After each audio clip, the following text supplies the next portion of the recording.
TRS party చెందినటువంటి ఒక కుర్ర కుంక కేటీఆర్ నా మీద మాట్లాడుతున్నాడు.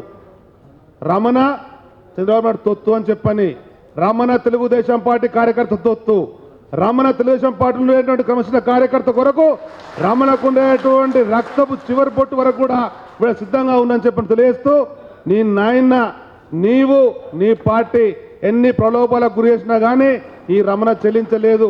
రాజకీయ జన్మ ఇచ్చినటువంటి ఎన్టీ రామారావు పార్టీ ఉన్నంత వరకు రమణ ఉండాలా, రమణ ఉన్నంత వరకు తెలుగుదేశం పార్టీ ఉండాలనేటువంటి ధ్యేయంతో నడుస్తున్నటువంటి వ్యక్తిగా, అదేవిధంగా ప్రజలకు సేవ చేసేటువంటి భాగ్యం ప్రజలు కల్పిస్తారు. జగిత్యాల ప్రజలకు వాస్తవంగా తొత్తుగా ఉంటా. జగిత్యాల ప్రజలు ఏదైతే అన్న ఎన్టీ రామారావు గారు రాజకీయంగా అవకాశం ఇస్తే భుజనెత్తుకున్నటువంటి వాళ్ళు జగిత్యాల ప్రజలు. జగిత్యాల ప్రజల ద్వారానే హైదరాబాద్ తెలంగాణ రాష్ట్రంలో తెలుగుదేశం పార్టీ నాయకత్వం వచ్చినటువంటి దాన్ని ఎప్పటికీ రమణ మర్చిపోవడం చెప్పని, ఏ రోటి పాట పాడేటువంటి మీ కుటుంబం వల్ల తెలంగాణ ప్రాంతం ఎప్పటికీ బాగుపడదు.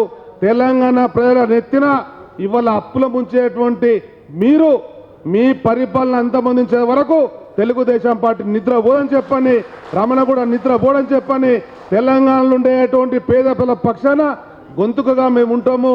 ఈ ప్రభుత్వం వేసేటువంటి దగాకోరు విధానాలను వ్యతిరేకించడంలో తప్పకుండా ముందుంటామని చెప్పని ఒకసారి మీరు ఆలోచన చేయాలా. ఇలా